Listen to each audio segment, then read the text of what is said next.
तोते की सलाह।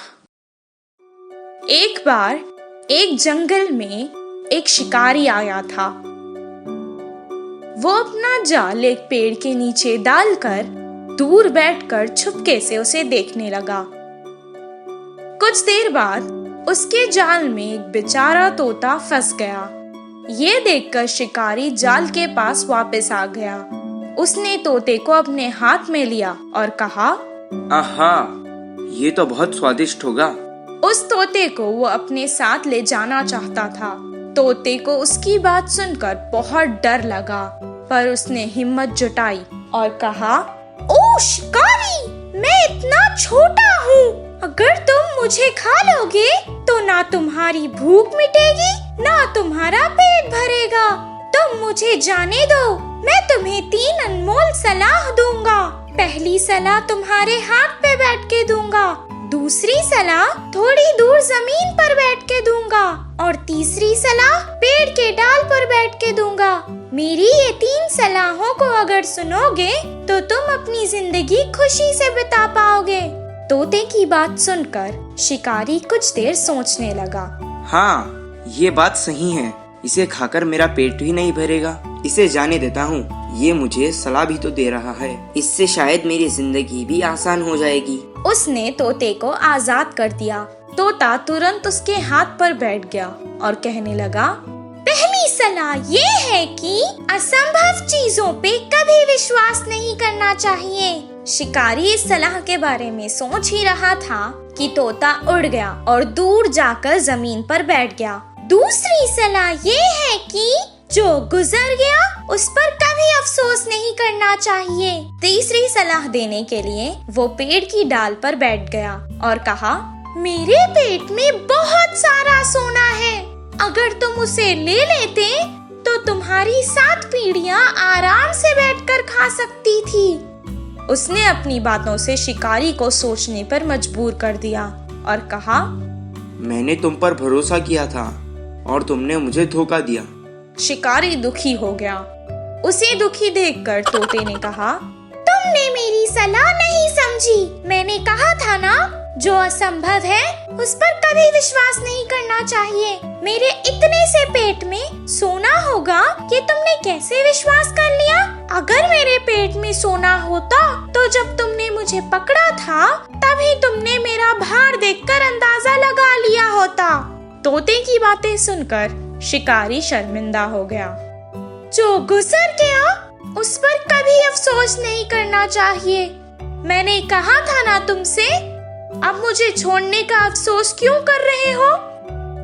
शिकारी के मन की बात तोते से सुनकर अब वो और ज्यादा शर्मिंदा हो गया और कहा, ठीक है, मैं अब से तुम्हारी हर सलाह मानूंगा। अब तीसरी सलाह दे दो।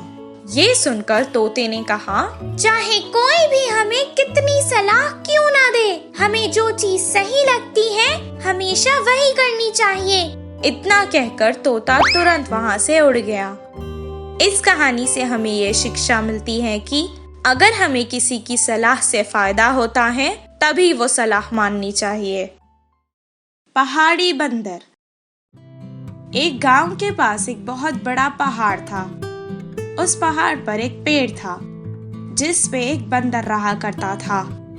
पेड़ पर बैठकर जब वो बंदर गांव को देखता तो उसे गांव के सभी घर छोटे छोटे खिलौनों के घर नजर आते थे। वो उन्हें देखकर बहुत खुश होता था, लेकिन बेचारे को ये नहीं पता था कि वो एक बहुत बड़े पहाड़ पर रहता है और वो घर जो उसे इतने छोटे लगते हैं असल में बहुत बड़े हैं। वो सोचता था कि इतने छोटे घरों में रहने वाले इंसान भी कितने छोटे होंगे। जब वो गांव के पेड़ पे घोंसले और जमीन पर चल रहे चूहों को देखता तो वो सोचता कि वो ही सबसे बड़ा है।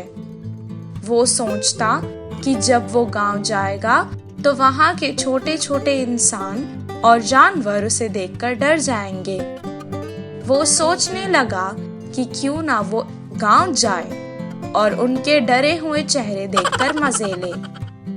हर रोज उस पेड़ पर उसका कौवा दोस्त आया करता था। उसके साथ वो बहुत बातें करता था। ओहो कौवे दोस्त, मैं सोच रहा था कि मैं इतना बड़ा हूँ, क्यों ना मैं गाँव जाकर छोटे छोटे इंसानों को और जानवरों को देखूं। तुम भी चलो ना मेरे साथ। क्या कह रहे हो तुम? इन इंसानों से बड़े हो? इतना कहकर वो कौवा जोर जोर से हंसने लगा। तुम्हें क्या लगता है, अगर तुम गांव जाओगे तो क्या होगा? मेरा इतना बड़ा शरीर देखकर वो सब डर जाएंगे और क्या पता कुछ तो बेहोश भी हो जाएंगे। आहा, ऐसा कुछ भी नहीं होगा। वैसे मैं तो यहाँ वहाँ उड़ता ही रहता हूँ। मैं ये गांव बहुत बार जा चुका हूँ। अगर तुम्हें जाना है तो तुम जाओ। पहली बार जा रहे हो, थोड़ा संभाल कर जाना। इतना कहकर कौवा उड़ गया।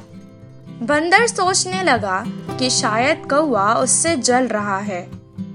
वो जब पहाड़ से नीचे उतरा तो उसने देखा कि वो छोटे घर असल में बहुत बड़े थे और वो छोटे इंसान सब बहुत बड़े थे। वो आश्चर्यचकित रह गया। किसी ने भी उस पर ध्यान नहीं दिया। सब अपने अपने कामों में व्यस्त थे। वो सारा गांव फिरने लगा और सोचने लगा कि कोई तो उसे देखकर डरेगा। पहाड़ से नीचे आकर बहुत देर हो चुकी थी। वो खाना ढूंढता हुआ यहाँ वहाँ घूम रहा था। तभी अचानक गांव के कुत्तों की नजर उस पर पड़ी। कुत्ते उस पर भौंकने लगे और वो सारा गांव अपनी जान बचाते हुए फिरने लगा। वो घरों के ऊपर कूद कूद कर अपनी जान बचा चुका था। उसे कौवे की बातें याद आने लगी।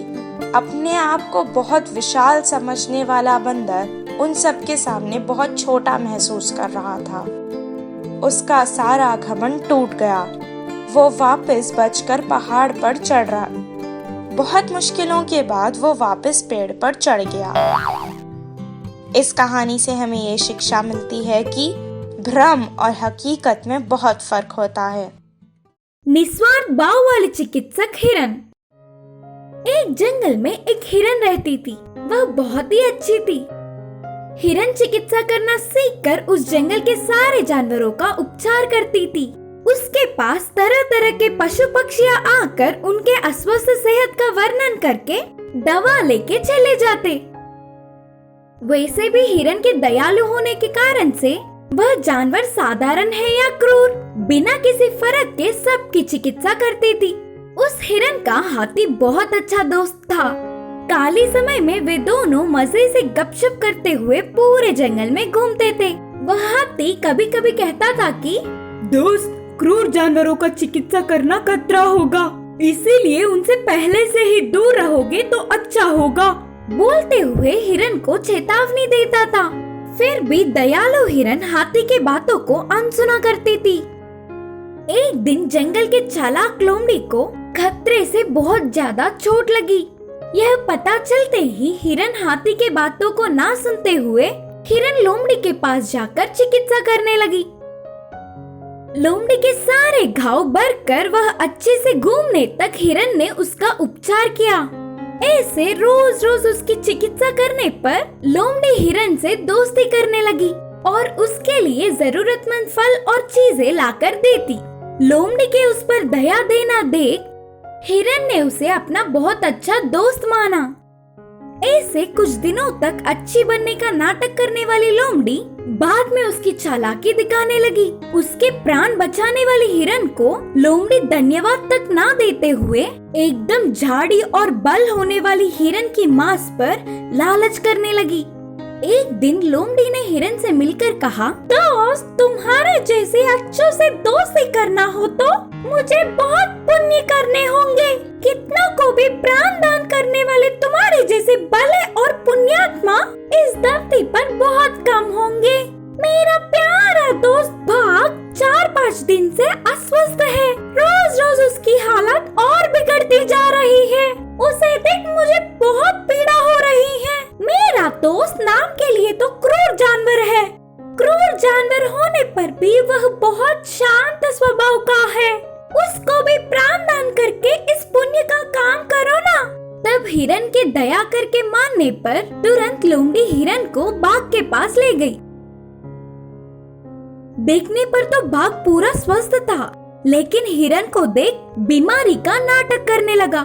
हिरन को शक आया। उसकी चिकित्सा की सेवा में अपने प्राणों का भी बिना कुछ सोचे बाघ के नजदीक जा रही थी। उसके नजदीक आने से पहले ही अचानक बाघ ने हिरन पर हमला करने की कोशिश की। उससे पहले ही जंगल में रहने वाले सारे पशु पक्षियाँ एक साथ आकर बाघ पर हमला करने से वह मर गया। तब तुरंत उधर से भागने की कोशिश करने वाली लोमड़ी को भी मार दिया। अचानक घटी हुई इस घटना से हिरन बहुत चौंक गई। बाघ बीमार है करके उसकी चिकित्सा के लिए तुम्हें ले जाने वाली लोमड़ी की बात मैंने पीछे से सुन लिया था। लोमड़ी पहले से ही चालाक और लालची है, इसीलिए मुझे कुछ तो गलत लग रहा था, तो मुझे शक आया और तुरंत जाकर सबको बताने पर सब आ गए। हाथी ने कहा। उसकी निस्वार्थ भाव वाली चिकित्सक सेवा से सारे पशु पक्षियों का प्यार हिरन ने कमाया। उसकी भलाई ने ही उसकी रक्षा की।